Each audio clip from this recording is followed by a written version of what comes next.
this day, and as always, we're grateful for an opportunity to serve you and our community. We pray, Lord, that today you'd help us to make wise choices that are a blessing to our folks here and also that honor you.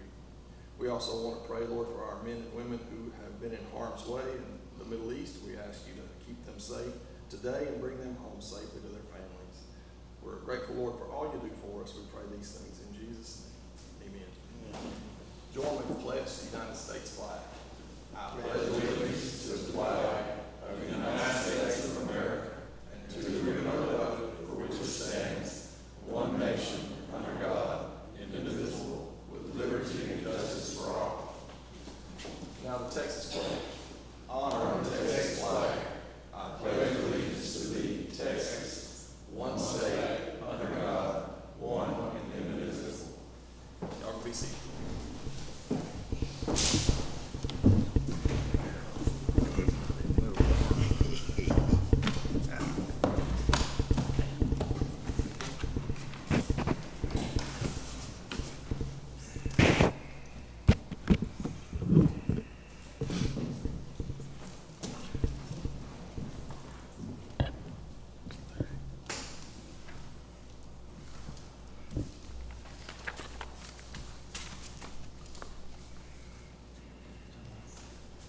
Do you have any announcements today from anybody? I do have two public comments, and these are both related to the groundwater district. You guys want to wait until we get to that item? I want to call a vote. You get to talk in one, either now or at the item. So it's strictly prohibited, you can't talk in No, vote. sir, you come on up here. Let's hear from you. It's strictly prohibited. It is not. No, sir. Have It's not not. talking vote. It's not strictly prohibited. I want to take advantage of everything I can get. There you go. Thank you. Good morning. I'm Fuzzy Harmon, and I live at 974 Fuzzy Harmon Road. And I've been a part of defeating groundwater districts for a long time. And I was the head of the opposition in 2010 when we defeated ours here in Harrison County by a score of 69-31. And then 3 years later, I went to San Augustine County, I went to Sabine County, and I went to Shelby County, and I helped them defeat theirs. And they defeated theirs as an average of about 91% against and 9% for. And in Shelby, they beat theirs over 19-1 with 7,000 people voting. So it wasn't like a handful of people went and voted.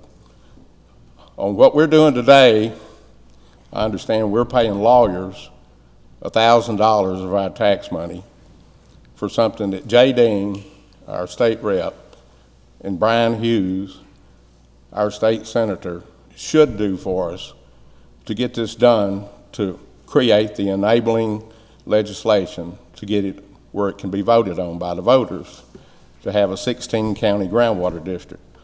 In 2009, Brian Hughes was our state rep, and Kevin L-Type, if I'm saying his name right, I don't know how to pronounce his name, he lives in Tyler, was our state senator.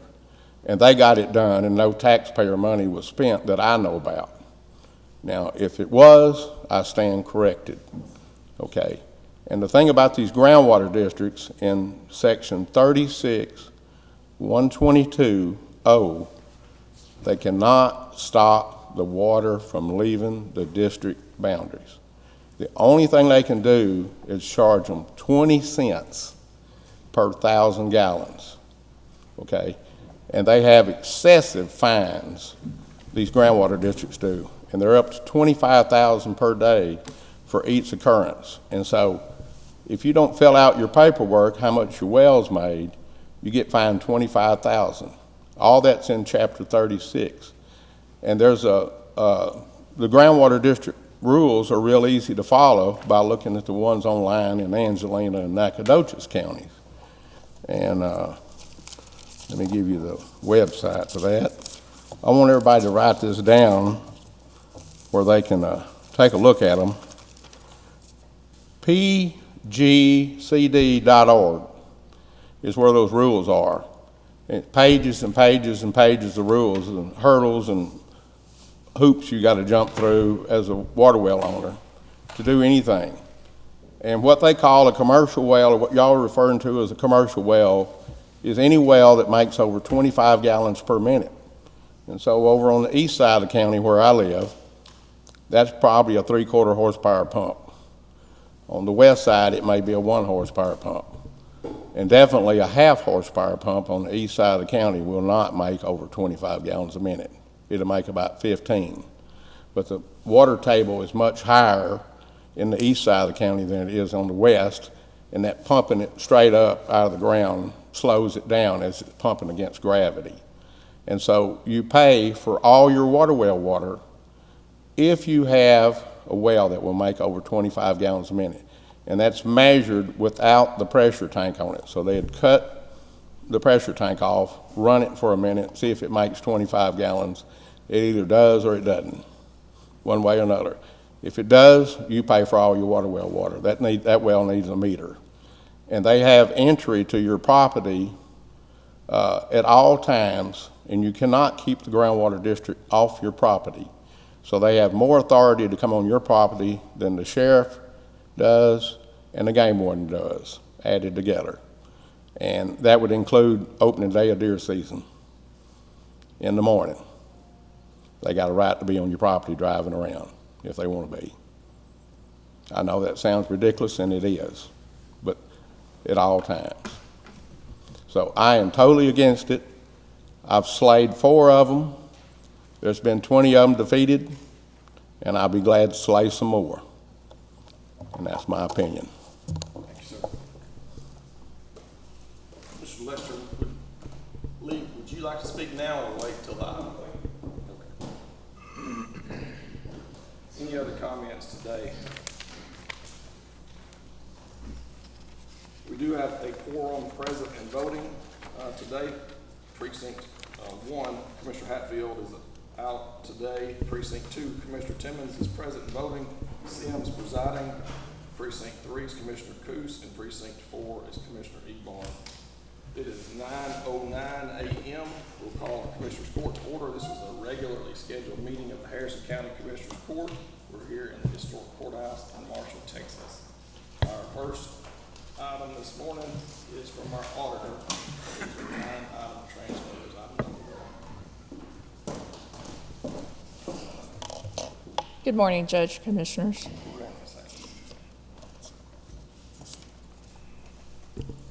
I am requesting transferring $16,549 between line items.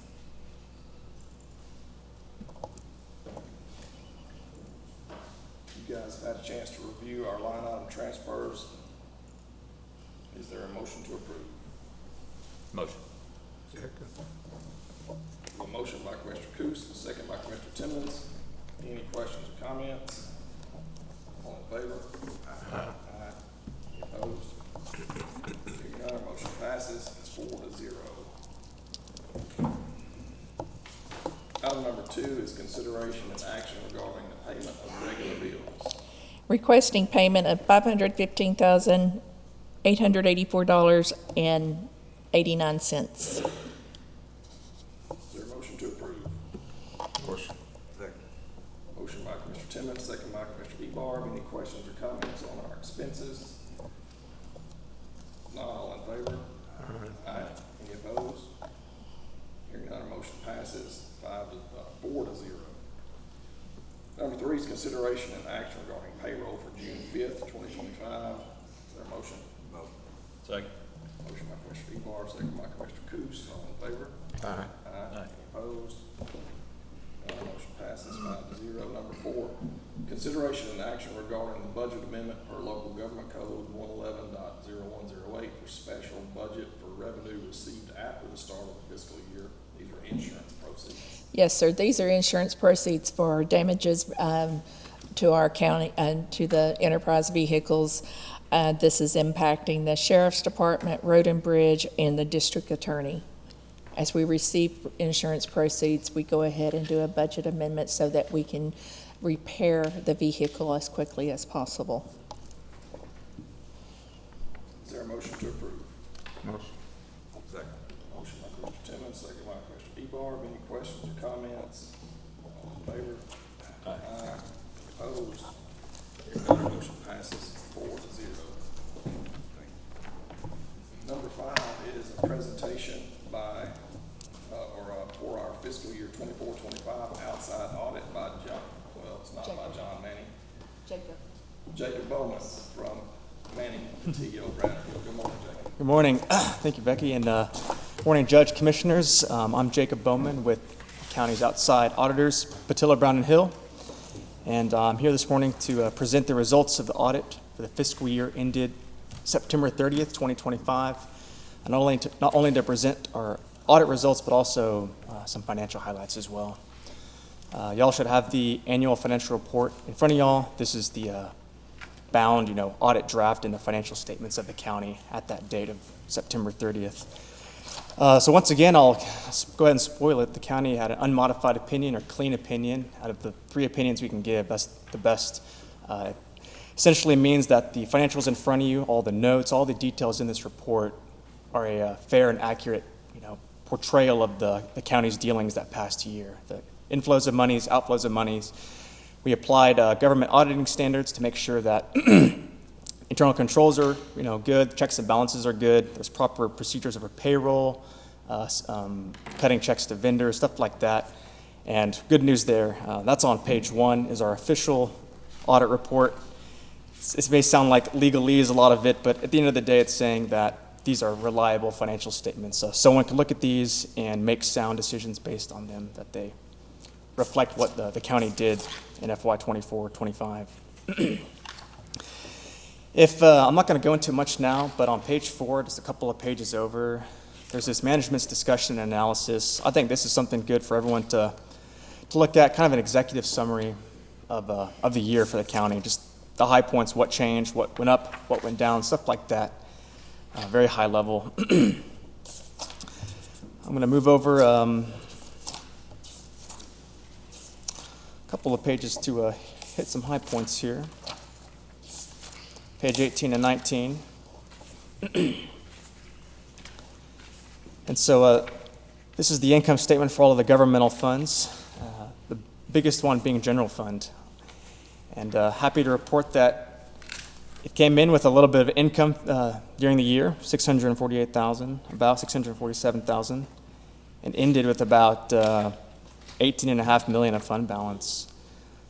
So if you do the math a little bit there, that's like 6.5 months worth of reserves, which is very healthy. GFOA, the state, they kind of recommend 3 months as the basis. You'll have 6.5, which is great. There's not too much different compared to prior year. Tax revenue, property tax revenue went up a little bit. Public safety still continues to be the biggest function of spending, but not a lot else that sticks out compared to prior year. I think it was a healthy year, it looks like, and I think that'll be even more clear if we flip over to the budget. It's going to kind of look like the page we were just at, but this is on pages 51 and 52, kind of to reiterate the health of the general fund. Of course, as auditors, it is not our job to go, necessarily opine on the health, but we opine on are there accurate financials. But this, just speaking from experience, looks like a good budget to actual statement here for general fund. Y'all came in over in terms of revenue. Y'all earned more than you expected. And in terms of spending, every function came in under budget in the general fund. So spent a good bit less than you thought and got to add to fund balance at year end rather than take away. And I may have said this last year, but it's becoming more common to see deficits in the general fund at counties and honestly all local governments. So the fact that y'all added a little bit is great, becoming not as common. So the rest of the report, I'm going to hit one more high point kind of at the end of the report that more relates to grants. But throughout this annual financial report are budget actuals for all the different funds. There's extensive notes on what the balances are made up of. So I would encourage everyone to look at that. I'm going to kind of flip to the very, very, very end. In addition to the financial statement audit where we provide an opinion on are the books accurate, are there good checks and balances to produce reliable financial statements, that piece, 100% good, great audit. This piece in the back relates to our testing on the grants. also really good news there.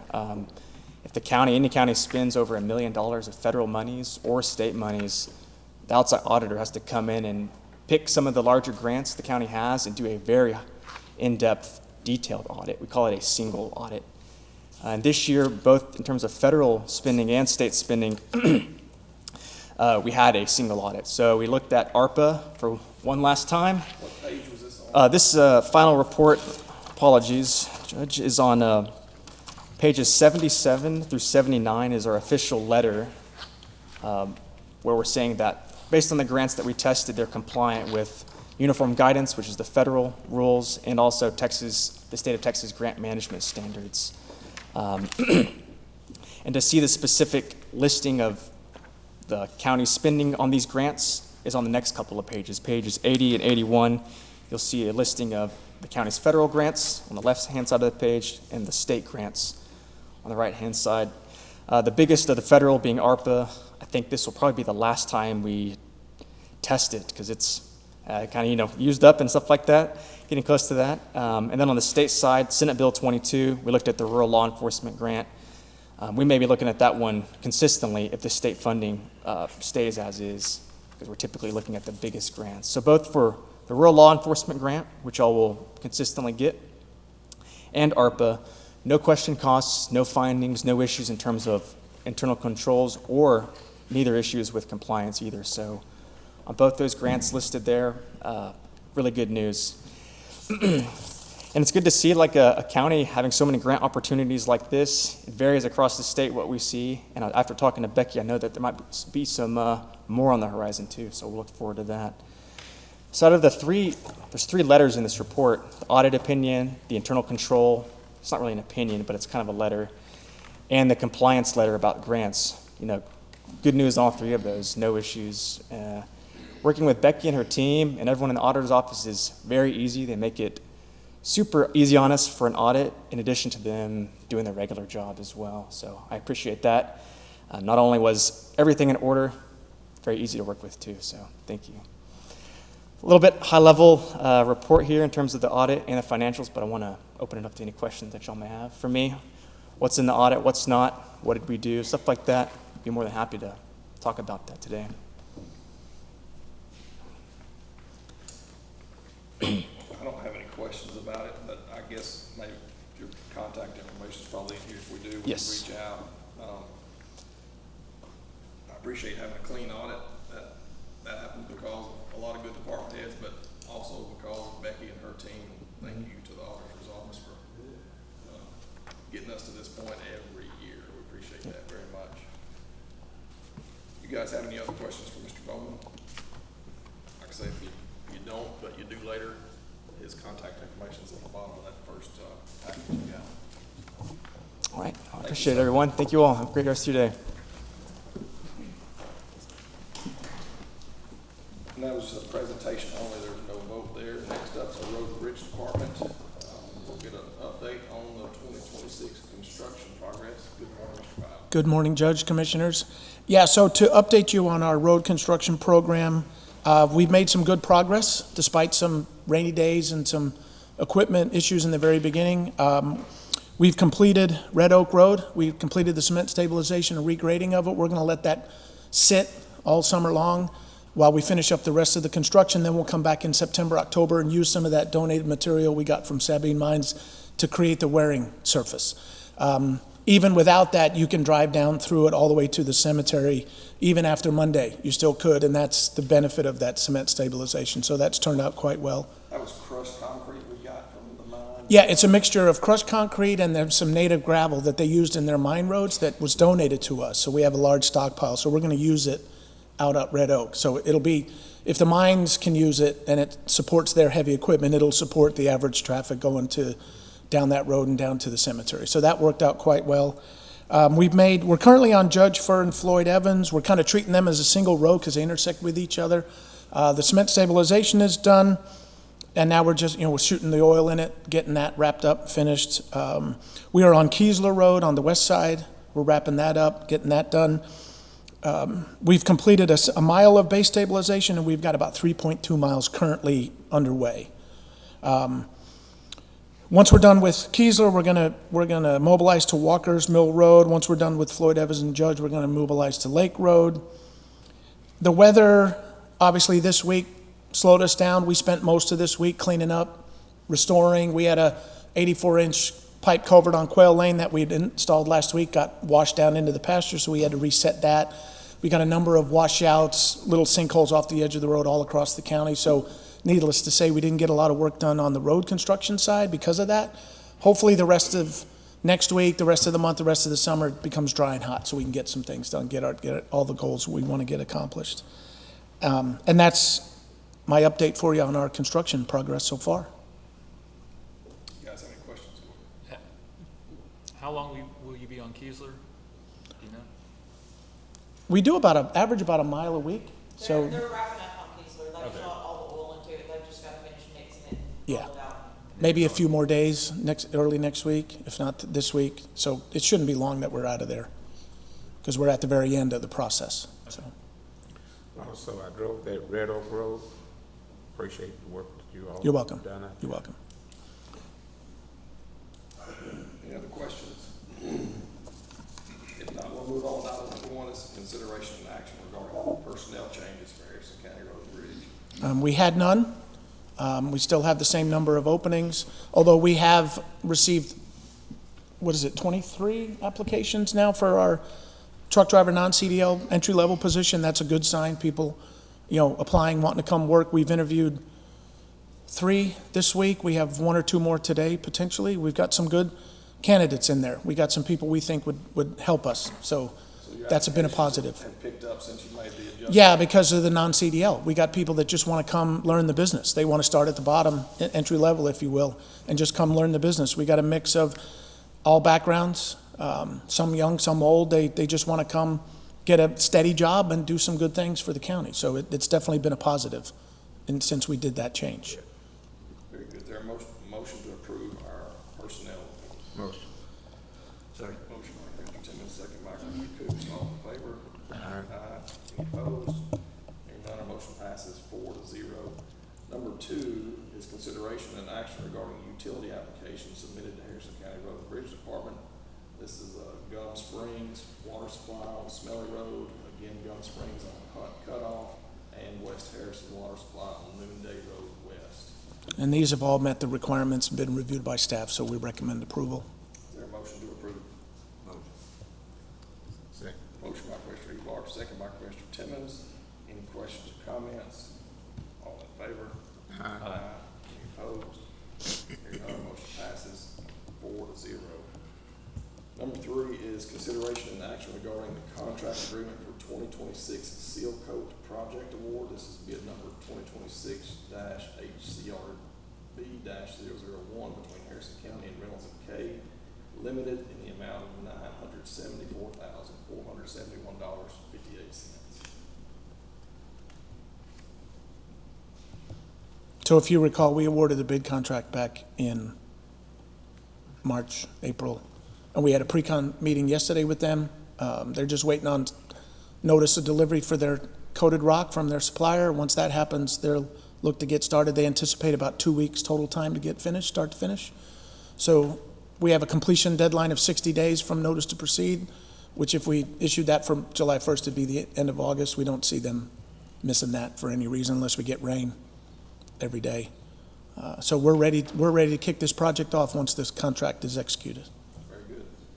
Is there a motion to approve? Motion. Second. Motion by Commissioner Timmons, second by Commissioner Ebar. Any questions or comments?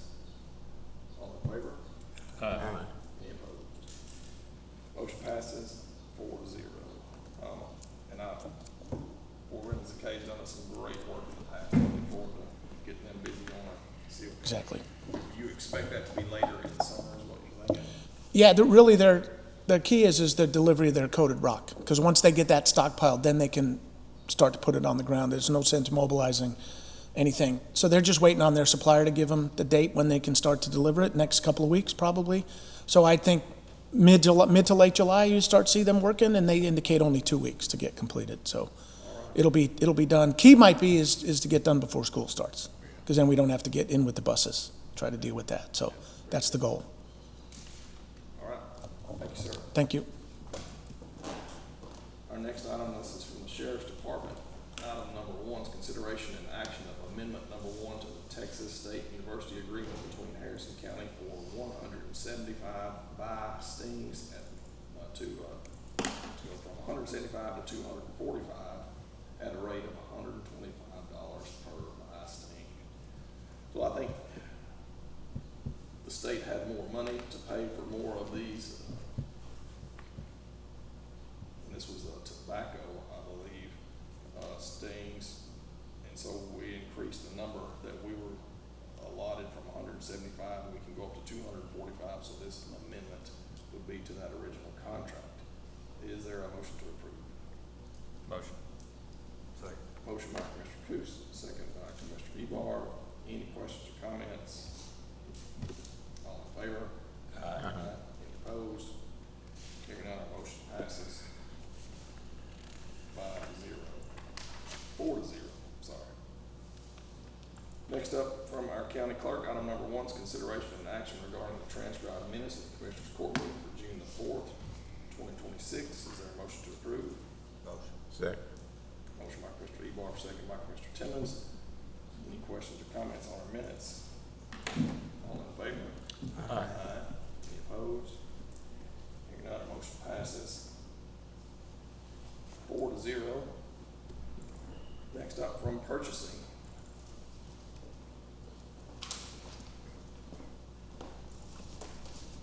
Good morning, Judge and Commissioners.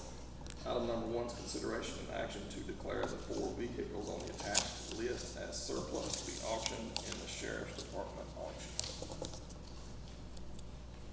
auction. Yes, we have a 08 F-150, a 2010 Impala, a 2010 F-150, and a 2019 Explorer.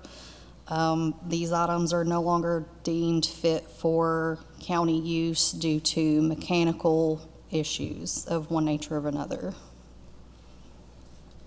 Very good. Is there a motion to approve? Motion. Second. Motion by Commissioner Ebar, second by Commissioner Coos. I appreciate y'all continuing to clean up this excess inventory. We don't need to get rid of it, so thank y'all for working on that. You're welcome. We got a motion and a second. All in favor? Aye. Any opposed? Hearing none, motion passes 4-0. Now from our treasurer. Good morning, Ms. Rushing. Good morning, Judge, Commissioners. Item number 1 is consideration and action regarding the treasurer's monthly report for April 2026 and authorization to publish on the county website pursuant to local government code 114.026. For the month of April, the beginning balance was $31,883,080.99. Receipts totaling $4,633,311.47. Disbursements $5,529,723.99. Cash plus our investments that we have, which investments being the $12,309,667.72. Cash plus investments for the end of April, ending balance was $43,296,336.19.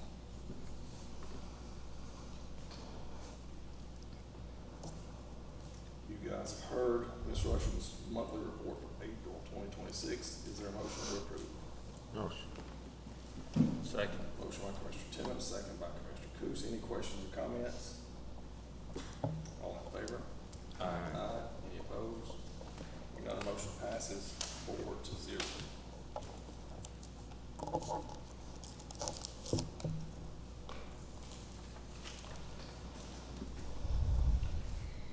Item number 2 is consideration and action regarding the Harrison County Treasurer's investment report for the month of April 2026.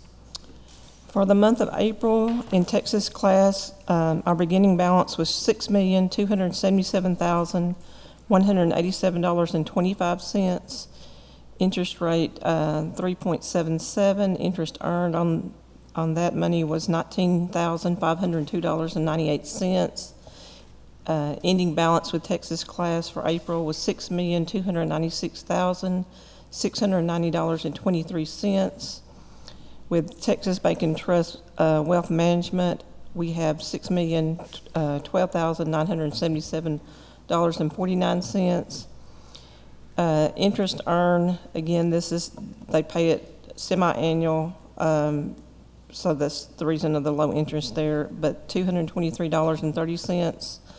So a total invested, $12,309,667.72. With our Texas Bank and Trust money market, beginning balance was $32,429,636.37. Contributions was $95,648.38 with $2,500,000 withdrawals. Interest on our money market, 3.82%. We earned $95,425.08 with the ending balance in our money market for April of $30,025,284.75. Texas Bank and Trust main account, we earned $4,995.10. Total monthly earned interest for the month of April was $120,146.46, with year-to-date which is October through April, $672,901.48. Is there, you've heard Ms. Rushing's Treasurer's Investment Report for April 2026. Is there a motion to approve? Second. Motion by Commissioner Ebar, second by Commissioner Coos. Any questions or comments? I just have one quick one on that. In the green, the Texas Bank and Trust Wealth Management, is it 4.25? Are those CDs, or is that something we can move money into? That's not a CD, that's like a annuity type deal. It's not a CD that we have it in. Can we put more money in them? I mean, it's We- substantially higher than like Texas Class. The interest rate that we got is because of the when we got it, the interest rate has come down since then. Okay, so we would. So, that's correct. we're writing that one out as long as we can. Very good. Good job. I'm getting. We have looked at interest rates, but yes, sir, that's because we got it at the time that we did receive it. Okay. All right. And we have a I believe it motion. matures in 27. Say again. It matures in 27. Okay. A motion and a second. Any other questions or comments? All in favor? Aye. Opposed? None. Motion passes 4-0. Number 3 is consideration and action regarding the renewal of the resolution of the annual review and adoption of the investment policy of Harrison County, Texas pursuant to section 2256.005 of the Texas Government Code. This is the annual renewal that we do, and nothing changed this year. Everything's exactly as it was last year. No changes to our investment policy. Is there a motion to approve? Correct. Second. Motion by Commissioner Timmons, second by Commissioner Ebar. Any questions or comments? All in favor? Aye. Opposed? None. Motion passes 4-0.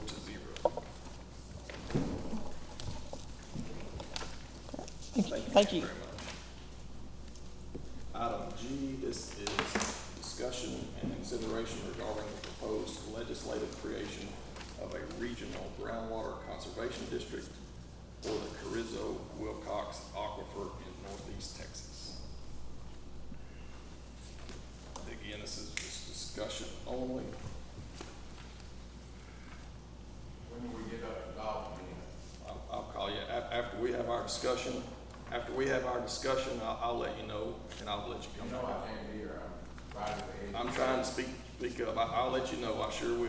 I'm practicing deaf. My wife tells me I'm getting worse every day. Okay.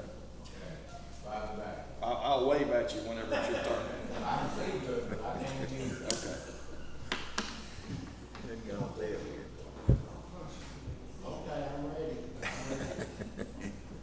Guys, we're here today to discuss, I think it's the future of our community, the Carrizo Wilcox, and I wanted to put up a map of it. Give here in East Texas, the Carrizo Wilcox. If you're not getting your water from surface water, you're getting it from this Carrizo Wilcox aquifer. And just so I don't have a pointer, but I think I can explain this to you. That the red area up there that starts kind of at Texarkana and comes over here towards Henderson County, and you can see it's covering Harrison County. In between that are some hash marks.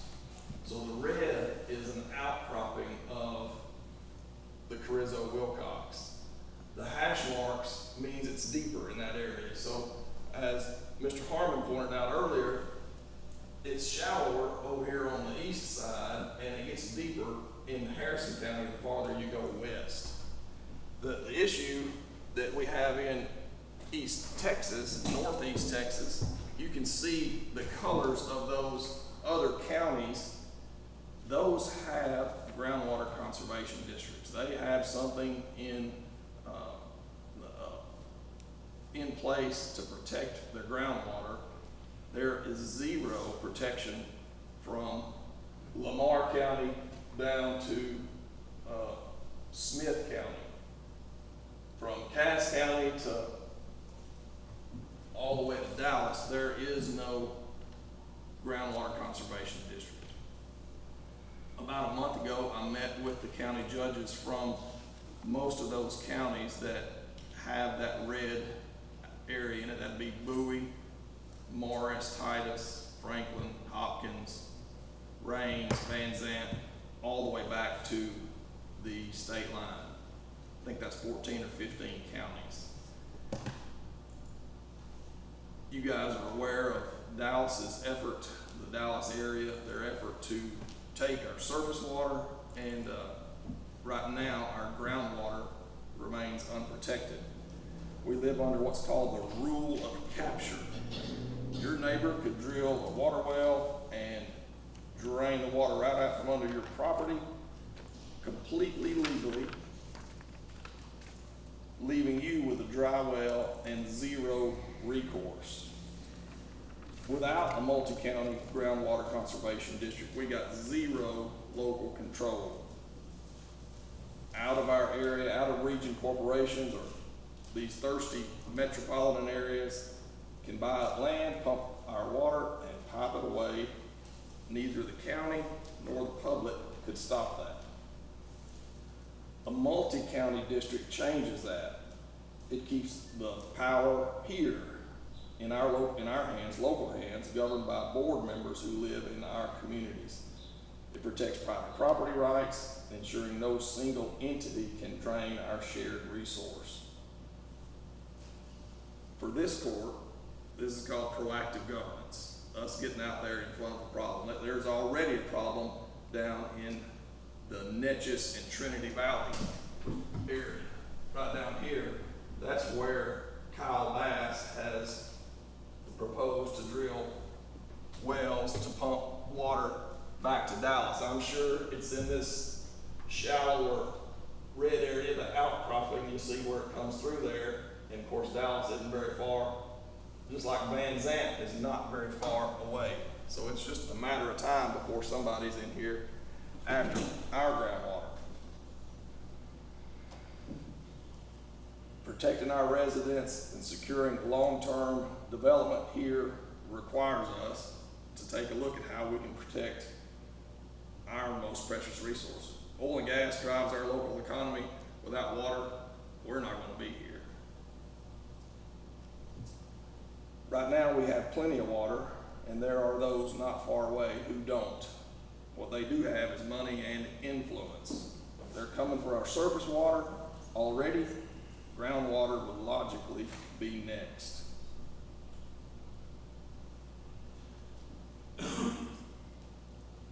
The point of making this a multi-county groundwater conservation district instead of other counties, like you can see Shelby and Panola and Rusk, they're all different colors. Actually, Shelby doesn't have one. Panola County and Rusk do have single county groundwater conservation districts, and those can be expensive. because they're running the whole administrative expense for the whole county all on their own. A multi-county district would have just one centralized office and manager. You wouldn't have the burden of every county having to have its own office and staff, like Panola and Rusk do.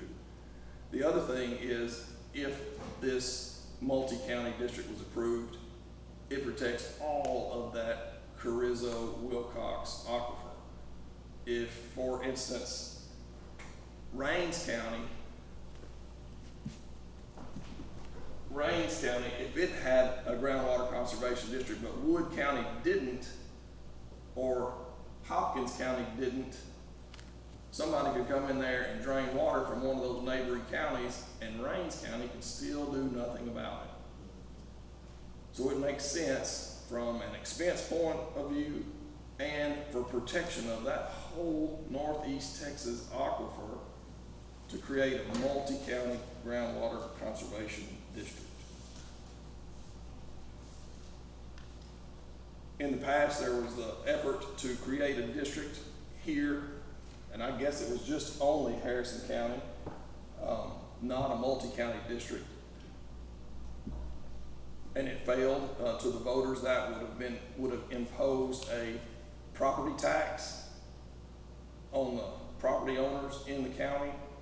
This will not be a property tax. It will be levied on commercial water wells. In the legislation, you can write that however you want, and there'd be no limit on the gallons per minute. Private well is a private well, no matter how much you're making, as long as you're not selling it. Commercial wells that sell water would have to pay for the water they're selling. Typically, that's 25 to 50 cents per 1,000 gallons. That amounts to, and commercial wells are our little rural water supplies. That would amount to about a $2 or $3 increase per month on the users. If you're, I'm on Blocker Crossroads, my bill would go up $2 or $3 a month. Whoever else is on these rural water supply corporations, their bills would go up $2 or $3 a month on average to pay for this groundwater conservation district. That's a multi-county district, right? So the commercial wells, that also if you're pumping frac water, whatever else, whatever other reason you're pumping water to sell, you would pay for that water. That's how it funds the district, not by property tax. At the meeting I attended a month ago, I had a good conversation with County Judge Neil Franklin in Smith County. And I said, man, a few things. I don't want to create some large bureaucracy that is cumbersome, that you can't drill your own personal water well. I don't want it to be costly to our folks, and I do want it to protect our water from being shipped out here. You can't stop it from going out of the district, but you can impose high fees on water that would leave the district. Can you explain what that fee is? I don't know the details of it. 20 cents per 1,000 gallons. So on a truck the size that hauls salt water up and down. Let's hold your comments. You make you a note, and I'm happy to let you talk about that whenever we get to your spot. But just make you a note. Okay. So whatever we can do, however we can monitor the usage of this, and that'll be the purpose of the groundwater conservation district, is to monitor how much water we've got in this aquifer. Is it increasing? This aquifer comes kind of from the Mississippi River Basin. If I had a bigger map, you could see it coming from that direction. So that water is flowing through here, and it heads on down towards San Antonio. So they can monitor that as we get rain. This red area you're seeing is the recharge area. Locally, it would, during our wet times right now, it's being recharged. As the summer goes on, those wells begin to decline. There's a normal cycle up and down every year. What you don't want to see is that normal cycle getting lower and lower and lower every year if somebody's pumping large amounts out of there. So that's what the district would study and work to prevent depletion of our groundwater. If we don't take care of that now, there's the chance that in years future with big users on this aquifer, there'd be very little water here in Northeast Texas for our kids, grandkids, what have you. Do you guys have any questions about that? Any comments? Well, I'd just like to say the big misconception in my personal opinion is that, you know, I can appreciate what was done in 2010 and I can appreciate the fact that it wasn't created and added to our tax roll and we're taxed for this water district every year just on your property and your homes. A lot of counties, I think there's 102 in the state that at the current time that have them. But the things that people were facing in 2010 when this was the discussion and this was the hot topic was important in 2010, but today in 2026, 16 years later, we as a court are facing different issues. If anybody follows the news, just in the last day or two, they're in the process of permitting and building 3 AI plants in the northwest corner of Louisiana. And in this, they're going to use the water that they call the excess water from Caddo Lake. So where does the excess water from Caddo Lake come from? We all know it's a hot topic. So if we sit here, like the judge said, if we're not proactive, we can't control what comes to Harrison County as far as a AI plant. We can't tell you that you can't come build. You come here, you buy your land, you build. What we can control is the scenario of how they go about doing this. That's our water, our power, our infrastructure, our roads. So that's the things that we as a commissioners court are looking at now is we're not opposed to you coming and spending $30 or $40 billion in building an AI plant in Harrison County. We can't tell you that you can't come here and buy somebody's land and build a facility. But what we want to do is be able to control the scenario of the day-to-day and the year-to-year operations. A lot of places are getting them. I have yet to figure out. We've been in contact with multiple judges and commissioners across the state. They're building them yippee-ki-yay in West Texas and in the Panhandle. In my lifetime, that's been the driest part of the state. So what is it that they're doing? How are they protecting what resources they have? I don't know if they are. We're just trying to set in motion what protects East Texas in the future, whether it's our future or our grandkids or great-grandkids. We've got one. You know, we know that at some point in the future they're coming because all of them are being built, the highest percentage of plants are being built in rural areas just like we are in Harrison County. So if we sit here and think that they're not gonna come, then we're not very realistic because we've got both things that they've got to have. A lot of land, a lot of water. So they're coming at some point, whether we're alive or what. So I don't know how we can't, as a commissioner's court, at least have the discussion of what it's gonna take to control the scenario when this happens. If we sit here and don't do what we're attempting to do, it's gonna be too late. They're gonna be here, they're gonna be built, they're gonna be involved, and we are gonna be the ones that suffer because they're gonna suck every drop of water that they can get their hands on. And if you think that's not gonna happen, just look across the state. I'm not for or against AI plants or industry that adds to our tax roll that helps our people in our county and Harrison County and our taxpayers. What I am against is if they come here, they're gonna have to build air-cooled and not water-cooled They're gonna have to build their own power facility to supply their need. Just this morning, they said that the cost to SWEPCO to supply the power grid to these AI plants that's just across the border up here is $2 billion. So in my mind, who pays that? If I'm a customer of SWEPCO, more than likely.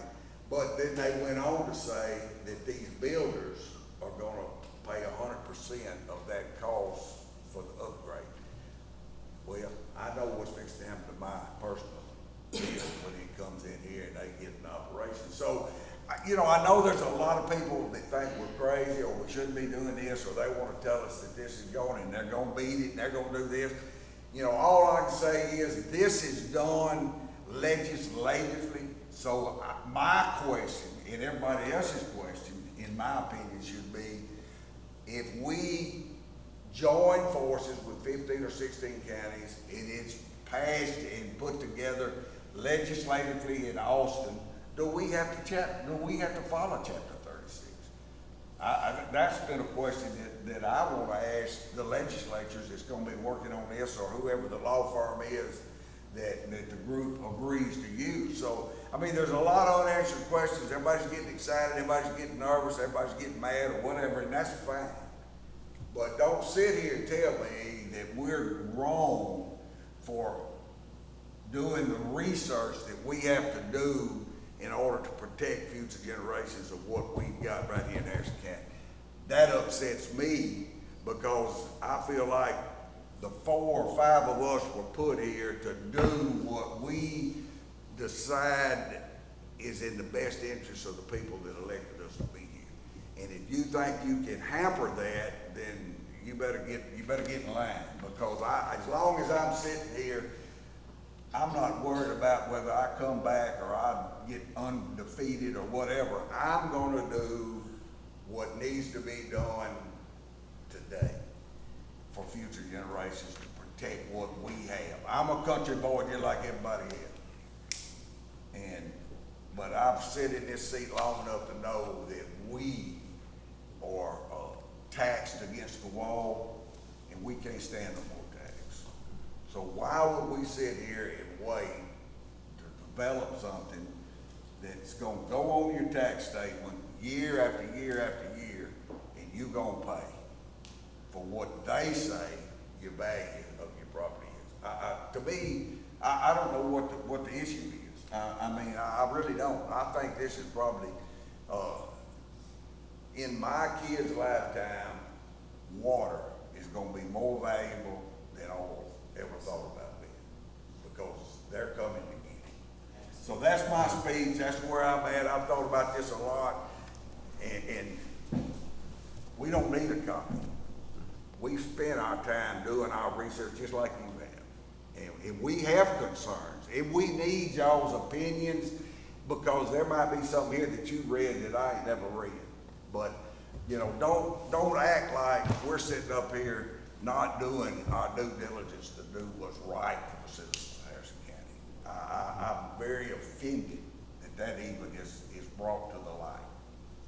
So that's my 2 cents worth. I hope you enjoyed it. You know, Commissioner, any questions, comments? Just to add to that, we've been talking about this for a while now, and I think it's something that needs to be done sooner rather than later. Just like you said, they're coming, and they just across the border. So, and they see where the water is. So it's just something that we need to do sooner rather than later. We don't need to talk it to death, think it to death, or anything like that. It's something that we need to do. Just a couple of other comments. You jump in, Commissioner Coos, if you got any questions.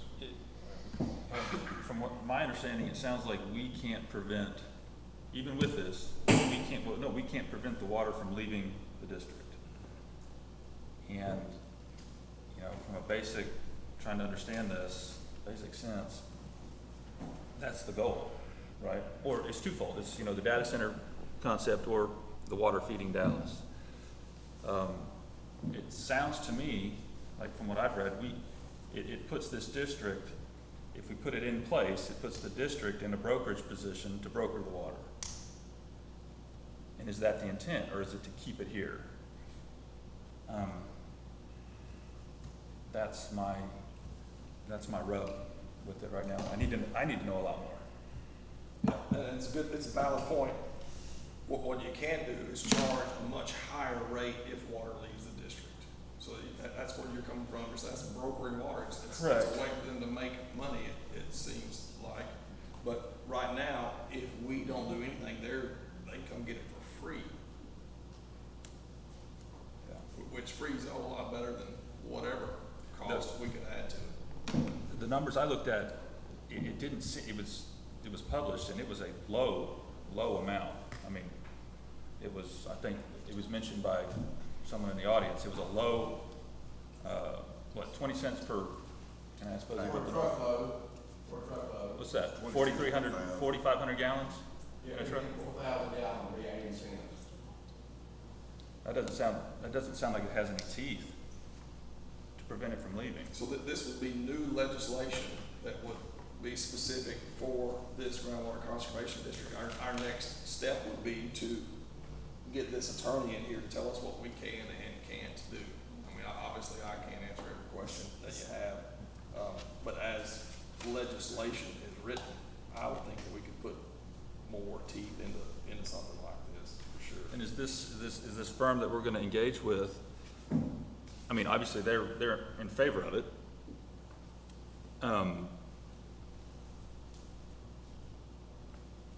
You know, I just want it to have teeth to do the I don't want it to hurt, private well. I don't want anybody in my place, I don't want anybody on my property metering my well. I do want to keep the water from leaving our district and going to Dallas. I don't want to put a big, agency in a position to broker the water, though. Deputy have something. So, Judge, would we be restricted in how much we can charge for that little water? I think they do put that in legislation. The question was, would we be restricted on how much we could charge? I think that can be written into the legislation, but I don't know that. That's what this guy that, Sledge Law Firm, he's a premier water attorney. He's written either for these groundwater conservation districts, their own single county district, or county-wide, multi-county districts legislation, or local elections. He's written their bylaws and rules for many of these, so it's not, we didn't just pick some firm. My thought is if we have any say-so in the price, is to make it high enough to at least slow the bleeding. Sure. So we have the ability to implement that, or is it controlled by legislation? Can we change it, I guess? That's something I don't understand. Good questions that it would take a water attorney to answer, not me. I'm fixing to give you 5 minutes. Right now? Not yet, just a minute. Two other. I'll wave at you, okay? Okay. I can't stand anything from my ear to you. I got some, I'll pay $30,000 for them, I can't stand. I appreciate you sharing that with us. So, one of my questions was on the water supply corporations, our little local water from West Gum Springs, Harleton, Lee Water, Blocker Crossroads. How would this affect them? What would their opinion of this be? Well, I certainly don't want to damage or harm them. It's no cost to them. These fees are a pass-through. If I'm on Blocker Crossroads water and it's 25 cents per 1,000 gallons, they just put a little note on there, here's the water district fee, I pay it, they don't pay it. Generally across the state, water supply corporations are in favor of this. They're in favor of these things because if on the west side, if Gum Springs Water, if somebody comes and drills a water well right next to them and pumps it dry, all of a sudden the water supply corporation's got zero water. The community's got no water, and it's perfectly legal. Nothing they can do about it, you're out of business.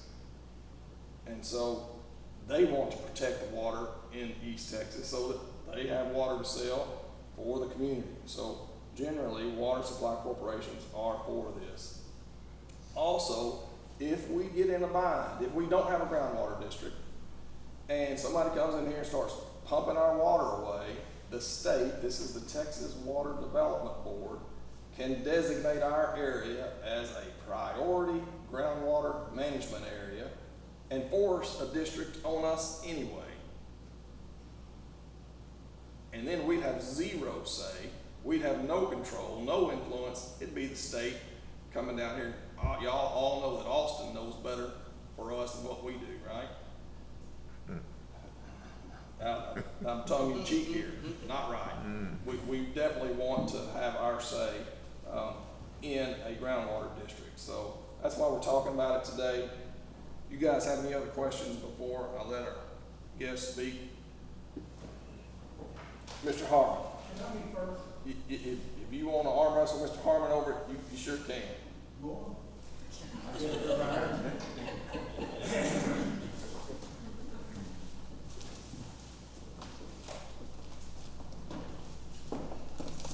My name's Lee Lester, and I'm not the expert on the water, okay, that Fuzzy and Ms. Parr is, so y'all have some experts here.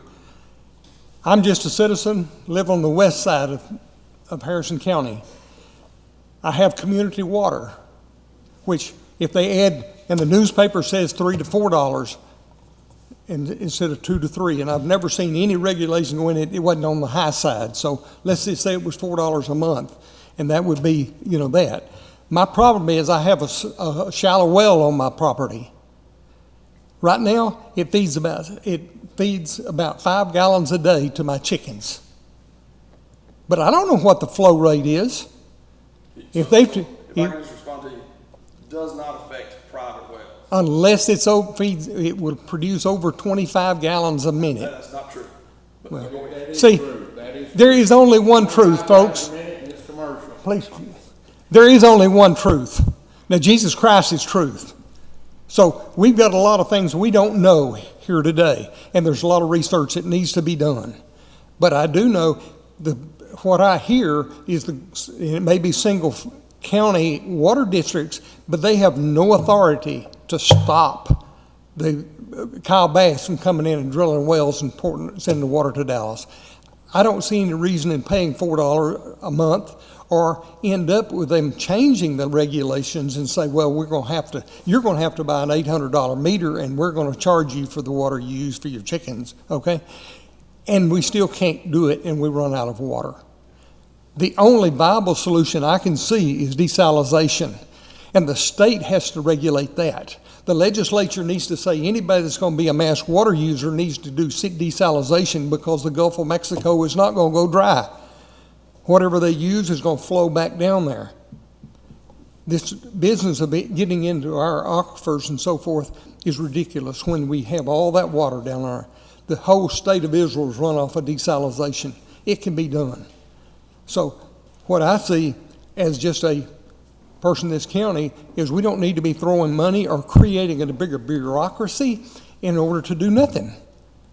And that's the answers that I don't see that we have right now, is how much authority they're going to have to stop it, even if we create it.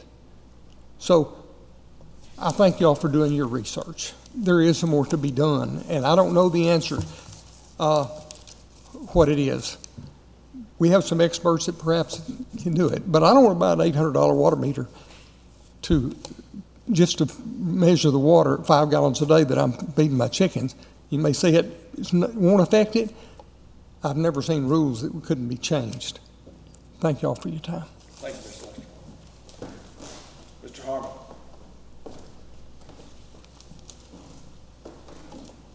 I'm glad I knew when to get back up here. The data centers are one thing, Commissioner. The whole article in the paper yesterday and the whole deal that we're talking about today is transferring it out of the district to somewhere like Dallas or Amarillo or San Angelo or El Paso or something like that. And I want you to know that I'm 10,000% against transferring it. But the problem we got is political and also geographic, in that we've got 254 counties and we've got 150 House members in the House, and then we've got 31 state senators, okay? And some of these people are Democrats and some of these people are Republicans, okay? But the problem is it's an urban versus rural, and it's also in East Texas where the water's plentiful in most places versus West Texas where it's dry in Central Texas. And we do not have a prayer in changing the provisions, in my opinion, of 36, 122, subsection O, to where the groundwater district can keep it from leaving, okay? Now, what they can charge the groundwater district, if they get it, is 20 cents per thousand. And that's spelled out in 36-122E2. Did you get that, Robin? 36-122E2, okay, is where that is. 20 cents. So I've made an illustration today of a saltwater truck, and I asked somebody, how many barrels of saltwater does a saltwater truck haul up and down the highway? And we know how big a saltwater truck is, and it looks like to me it's about 4.5, 5 foot diameter, the length of the trailer, okay? Well, that's right at 4,000 gallons, okay? Well, that's 80 cents, okay, at 20 cents per thousand, you know, for it leaving. And we know on the front end that they can't stop it from leaving. And when I battled this in 2010, and I was the head of the opposition, and I'm proud to be the head of the opposition, and I will be the head of the opposition around here. There may be some other counties that they have some other head of the opposition, but I will definitely be the head of the opposition around here to stop this thing, because it's useless, okay? It can't get anything done, okay? Now, it can fine our people a lot of money, okay? And they fined a friend of mine in Panola County $29,000 for not filling out the paperwork. And I told him to file Chapter 7 bankruptcy to get out of it, because the constable come out there to get his boat, motor, and trailer to carry it to the courthouse to sell, to put on the $29,000. And he filed bankruptcy in Tyler in 30 minutes and got out of it and ended up paying them $600. And he called me and said, what I do? And I said, this is what you need to do, because they're an unsecured judgment creditor. If you don't comply with the rules, they will fine you. When you have a groundwater district that's not tax base, property tax base, as you're telling me about this one, okay, the only thing they can get their money from is fines, fees, and export fees, okay? And they'll be looking for any income they can, and any well that produces above 25,000 is not exempt. That's a commercial well, okay? Anything above 25 gallons, and that's without a pressure tank on top of it, because the pressure tank slows it down. That gets the pressure where you got plenty of water in your shower and plenty of water in your dishwasher, okay?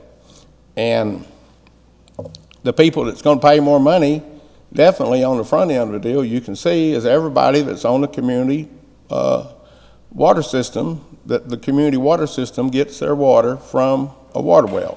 Now, if it's a community water system that gets their water from a lake that's treated water, and it come out of Lake of the Pines or come out of Caddo or something, or Lake Merval or something like that, they wouldn't be in it, okay, because it came from surface water from the source. But if it come out of a water well right there by their deal, you're going to pay for it. And going back to that export fee, that 80 cents for that, and even though it's going back to Dallas in a pipeline, it's not going back in a truck. It'd just eat them alive trying to haul it in a truck with that cost. That's nothing in the overall scheme. And that's all they can charge by 36-122E2. And basically the thing is set up to hassle the local people. And I'd probably be one of the local people that would be hassled, because I'd be well known that I was against it. And they might be on my place on opening day of deer season, riding around saying we're looking for illegal water wells. We know you've got hidden out here, Mr. Harmon, and I can't keep them off the place. Because with the sheriff, are you still a sheriff? Okay, it's reasonable suspicion that a crime's taking place or about to take place or has taken place to be on my property. And with the game warden, it's reasonable suspicion that illegal hunting's going on. With the groundwater district, it's just flat on. And that means in your house too. That's part of the property. Every room, not just the outside. You can't keep them off. And that's everybody in town, whether they're on city water or not, they can come in anybody's property in the district. I know that's ridiculous, and it is ridiculous, but when you take it to what it actually says, that's what it is. And if you make one great big one with transferring it, you know, you can transfer it anywhere inside the district, and it would be a miracle if we could get it where it couldn't be transferred. We'd be a whole lot better off if we had individual districts where each county was a district, standalone district, and you couldn't get it outside the county line. But they could take water from here and carry it over to Hopkins County and have the data center there, and it's still inside the district, and inside the district is not paying the 20 cents. It's just moving water from the east side, from the west side. But the whole deal with politically with changing this law that was in place in 2010 when I battled this before, and here we are 16 years later, and 36.122.0 is still in place and still reads the same, that they can't stop it from leaving the district. It's east versus west, urban versus rural, and it's way over here in the extreme east side of Texas, you know, maybe the east fifth of Texas, and we got the west of it, 4/5 of Texas is dry. We ain't got a prayer changing that. It don't matter if they're Democrat or Republican. It just where it's more geographic. That's what I'm saying. I'm telling you, they're useless, and that's why it was so easy for me to beat it. And I also want to tell you the counties where they beat them before. Robin, you paying attention? Mr. Harmon, you're at 7 minutes. Well, let me finish up. Let me finish up. I'm a citizen. I drove all the way up here. Please do. I'm a senior citizen. You know. Okay. Upshur, close by, got defeated 25-75. Upshur, Wood, got beat 13-4 and 87% against. Comel got beat 8-4, 92% against. Borden got beat 25-75. Llano got beat 15-85. Burnett 12-88. And then the ones I worked on, Harrison, that was 69-31 and 210 when Richard Anderson was the judge. And then the ones I went and advised people on in Shelby and Sabine and St. Augustine. In Shelby, they beat it 95.5 to 4.5, and that's wearing them out at 19-1. In St. Augustine, it was 89-11, and in Sabine, it was 91-9. And so they have been beat before, and when you explain to people that they can't do what they need to do in stopping it from leaving, but they can fine you, and you're asking, Muller, may I? And when you go look at those rules that are on record with the one in Nacogdoches and Angelina, with the website I gave you, it's 42 pages of rules. And your head will be spinning when you read it. And you won't know, well, what do I do and how do I do it to comply with the rules to keep from being fined?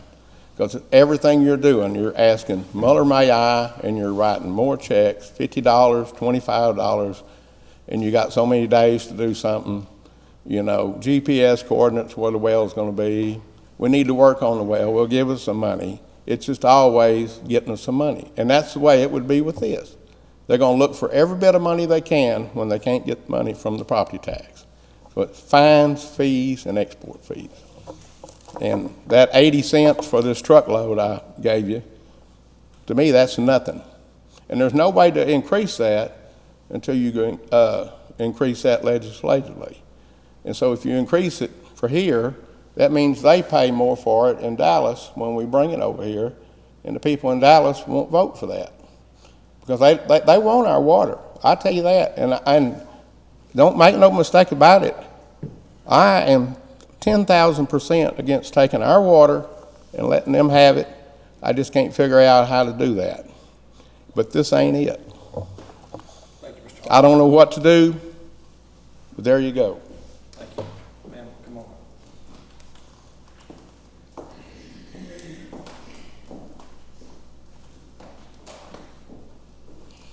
Thank you, Judge. Thank you, Commissioners. My name is Sherilyn Parr. I'm a resident of Marion County, so I am your neighbor. And thank you, Commissioner Ebarb.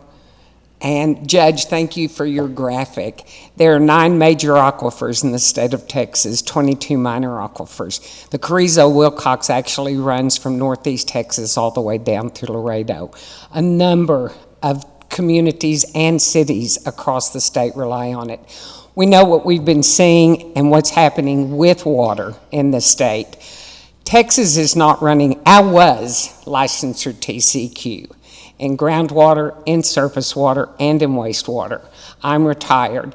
I actually oversaw a water source, Oak Creek Reservoir, for a municipality, several communities in West Texas. So I understand how the mechanics work on it. Texas is not running out of water. Texas is running out of cheap water. And that's what we are. And they are coming after it. And if you look at the initially prepared plan that Region C just did, that was just accepted in the state water plan, they named 5 specific counties that they're coming after for groundwater. They've already drilled the test wells in 3 counties, in Wood County, Upshur County, and Smith County. They have a projection of, and there's a huge difference between a municipal high-capacity well and your water well. Big difference. They want to come after and initially drill 20 wells in each of these 5 counties and then increase it with another 20. Now you add that, groundwater and surface water have a definite relationship with each other. And if you add that to what they already have come over here for, the 3 biggies in Region C are Dallas Water Utilities, Tarrant Regional Water, and North Texas Municipal Water. They have learned how to commoditize water into a fine art. T. Boone Pickens would have been proud of them. But the point being is that the devil will be in the details. We have got to have a groundwater district. It's clear that you guys have done your homework and you're continuing to do it, and thank you for that. I had a chance to speak very briefly. I was on a Zoom call last night. The reason with the groundwater conservation district, and you would be the largest in the state, so you guys could do magnanimous things. But just as the Permian Basin has oil, we have water, and it is worth protecting. So recently I was on a Zoom call last night about a 391 commission. The reason that you have to legislatively come in to approve a groundwater conservation district is because you're regulating the 125-year-old rule, the right to capture. And so you have to have legislation through the voters and approval to do that. In the meantime, a 391 commission could give commissioners and city councils teeth to be able to control the aggressive pursuit that Dallas is coming into, just as we've tried to control Kyle Bass. Now, recently, Smith County had voted down a 391 commission with Van Zant, but I think they voted it down because they didn't really understand. Our new SREC committee woman, Susan Conway, and I and several others are proposing a plan to bring back, now that we know that this has become public, and what you guys are proposing to come back with to all of you with what you can do with the 391 commission to help give you some teeth. before we don't have time, guys. The legislation doesn't come back in and reconvene until January of '27. They are coming fast, and they're coming fast because they know they have a small window. And like I said, Dallas, they know they're going to have to go after the more expensive water. What they want to do is secure the water, the cheap water, and it is our future. And you guys recognize that, and industry will come to us. They'll come to the water. We got to have it. Right now, we have a integrated pipeline that Tarrant Regional Dallas Water Utilities has just completed through Lake Palestine, and it'll go over to Richland Chambers. When they power that up, we're talking about 350 million gallons a day that they're going to move. They don't turn that pipeline off and on like a water hose. You know that. When they power it up, it's powered up. They're coming after Lake of the Pines. I've been passionately involved with that. That will go from Lake of the Pines to Tawakoni. And you're exactly correct. Lake of the Pines and Big Cypress Bayou and Caddo Lake are like a conjoined twin. You cannot affect one without affecting the other. And that's y'all's water. Part of that is y'all's water.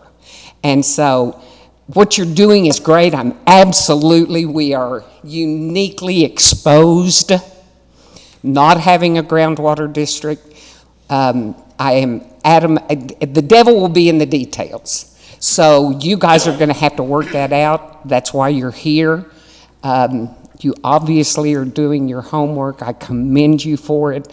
And like I said, I will personally let you know, Judge, when we get this thing together on this 391, because we will be taking it to Cole Hefner and Cody Harris. And so, but it's going to give you guys some teeth, so I do want you to look at it. Okay, thank you. Can I ask you a favor? I Yes. want to get your name and number and email before you leave. Absolutely. Please. Thank you. You know, I'd like to just end, and I promise I won't say nothing else, but, you know, we keep referring back to Code 36-122 in the code. And when I read it says to me that without a groundwater district, you can't control what moves in and out of your boundaries. But it also goes on, so I mean, let's don't just stop when we read the code there and stop and not read the rest of it. Because at the end, it talks about that the district may also consider the provisions of this section in determining whether to grant or deny the permit or permit amendment. So when I read that, without a district, you're screwed. I mean, let's just put it honestly. But with a district, at least they have to apply for a permit to move water, and with a district, the district itself gets to vote whether they approve or deny that permit. So I don't know what the big disconnect of this deal is, because it looks to me like that's got some pretty good teeth, that you locally as a district get to allow it to happen or not allow it to happen. I might be 100% wrong. I'm not an expert by any means, but I've read through this thing in the last 3 or 4 days half a dozen times, and every time I read it, it tells me the same thing. So, you know, I wish somebody could explain to me in just old country boy terms where I could explain and understand what this means. But to me, this is why we should move forward and investigate when all our questions are answered, and imploring somebody that is the expert on this and that can answer those questions. Where does it say that if we go with them and we don't get the questions and answers that we want, that we have to continue forward with it? I mean, we can back up and punt, and you know, I mean, I don't know what you know, we need somebody that's a lot smarter than what we are sitting in this room, that understands the law of what we can and can't do. So. Is this one board for all of the counties in the? It hadn't even been formed, you know, this is just the, you know. So who makes up the board, or who decides serves on the board? Well, that'll be part of gist of it? You explain. There was some discussion about that. Initially, it would be every county judge in every county, or whoever this court appoints. So every county's got its own representation on the board. As long as you're not appointed by the governor. That's right. So that would be written into the details of the legislation, who serves on the board. Now, they never stand for election, they're just appointed. That's right. Unless it's the county judge, of course. They never stand for election. And then going back to what you said on about denying a permit or something like that, what they can't do, there's parts in there that you can't restrict anybody on the production, on the volume of production, any less than what you've already got approved in your, district, okay? So if you got your highest, groundwater supply well that's pumping up for a community water system, and they're at 350 gallons a minute, and then you've got so many acres that has to go with the well with that volume, okay? And, you know, acres owned or controlled, and control would be leased or owned is where you actually own the property, then you cannot restrict them to anything less than what you already have in your highest one. So when they have 5,000 acres, like this Kyle Bass does, then they have enough land to drill 30 or 40 wells on them. And then each one of the wells that's on like 300 or 400 acres is what's sending the water to Dallas. And in the end, I know that the groundwater district and a lawsuit over there exists probably in Anderson County right now. And I don't know if it's in Henderson or Anderson or both. But in the end, people prevail because they cannot stop him from making the water leave the district. Because they don't have the key to do that. And that's why I'm telling you these things are useless. And we don't have the votes with the state to change it. It's been, since I got familiar with it in 2010, it has not changed, 36, 122 of them. You can't stop it. Well, we'd like to do something, that's why we're studying it, to see what we can do. I would ask, you guys are pretty good experts on it, I would ask you to do this for me. Make a list of the things you'd like to see in the legislation, the things you'd like to see changed that you know will impact us as you study. Outside the town of 36. If you would make me a list of the things you'd like to see changed, we'll address them, we'll bring it up. I don't know of a better time to do it. Well, one thing that would help local people, to my deal, is that if they're coming out to your property, that you get about a week's notice. You know, you might want to mow your grass, or you might want to put your dog up. You might want to say, how about not coming out during deer season? If you'd make me a list of those things, I'd be happy to address Make it. it like that. Hold on, let me finish. And then on the other deal, if somebody does have a water well that's making 30 gallons a minute, see, I have one that makes 80, and I irrigate my payment with it. When it gets dry, and that's how I make hay. When it gets bone dry, like it did in 2011, I can make hay. Okay, and turn on the water, and it costs me a lot of money to run it. But I can make 80 gallons a minute out of my well, of the hay now. Okay, we got a 5 horsepower pump in it, and no pressure tank. But the, if you can make it where, if it is even possible to be made to some legitimate use like that, and you know, and it's not like commercial, like we're taking it away from here, you know, that we're exempt from that. You know, where people with a stronger well, and they got 5 acres of water break. Make a list and submit it. The judge has already asked you to do that. Well, then, Make a list and submit it. I'm just explaining some of it. Thank you, sir. We've heard enough of the explanation. Thank you. Something like that with him. I appreciate that. Did y'all, any other comments back there? Just, I will make a list, Judge. A groundwater district is imperative. The good news, I love hearing that it will be the county judges. This will be the largest groundwater district in the state of Texas, which is great. I will say briefly, had it not been for a groundwater district in Anderson County, Kyle Bass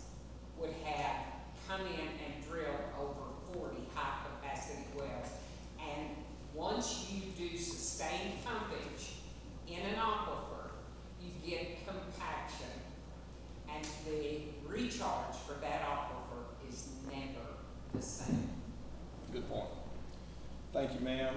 That's gonna wrap it up for our discussion on this, proposed legislative creation of a regional groundwater conservation district. We'll move on to item number 2. This is consideration and action regarding the engagement letter for joint legal services, regional groundwater conservation district creation with Sledge Law Group, PLLC, to provide legal services, advice, and strategic counsel in connection with the creation of a regional groundwater conservation district. You guys have had a chance to review the contract. It amounts to about $1,200 a month. We can get out of it at any time we want. The total cost is $19,000 per month. That's split between the participating counties. If some of those other counties decide to not participate, our cost could go up. If it goes up where we don't want to pay it, we can get out of it. 30 days notice.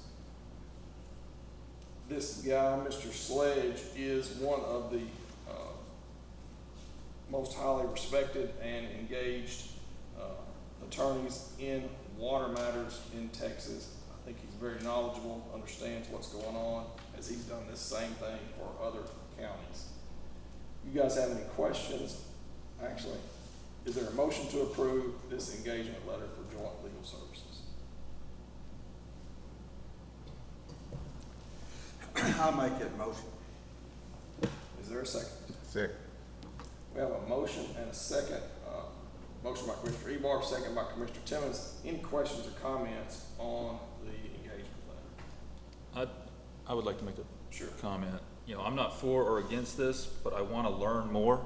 And I think, and I hope what we're voting on right now is for a small dollar amount to learn more about this. That's right. You'll have this attorney, his firm. And I can talk to this guy. Resource. That's right. If I have questions to this guy, am I racking up our bill? I'm sure I am to some degree. But I think, I'm kind of leaning, I need to know so much more, but I am going to vote for this because I want to have a contact. I need to learn more. Sure. And what I do like about it is that we can get out of it. Yeah. So I just wanted to make that clear on my vote. So. Any other questions or comments? We have a motion and a second. All in favor? Aye. Any opposed? Hearing none, our motion passes 4-0.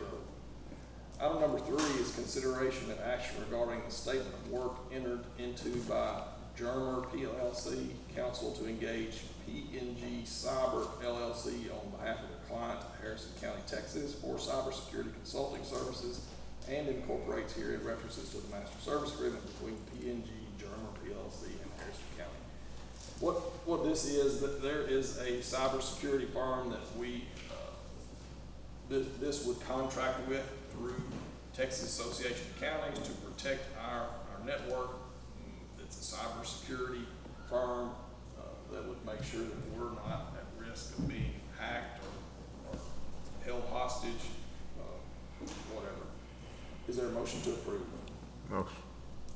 Second. Motion by Commissioner Timmons, second by Commissioner Coos. Any questions or comments? All in favor? Aye.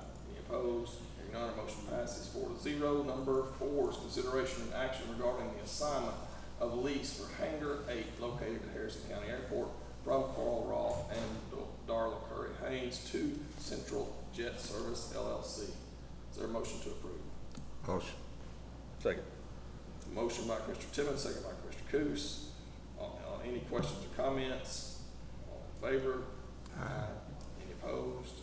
Hearing none, our motion passes 4-0. Number 5, consideration and action at the request of Dwight Mays to review and amend the Flock contract previously approved on August 12, 2025, as the Flock original contract was for a 2-year term and MVCPA grant renewed annually. It would make coordination difficult.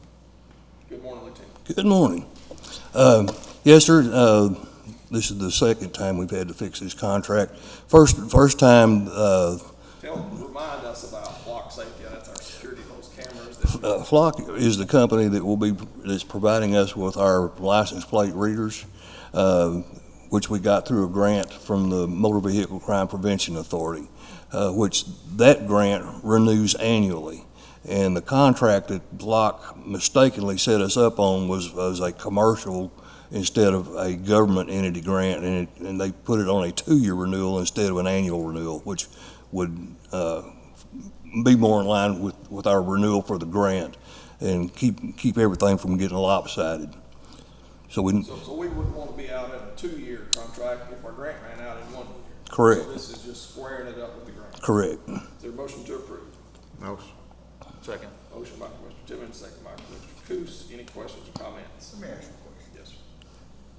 We're seeing a lot of publicity. Are these flock cameras strictly license plate readers, or are they actually gathering, I've been seeing and reading where there's facial recognition and all kind of different gathering tools, or are they just strictly? What do they entail, I guess is what I'm asking.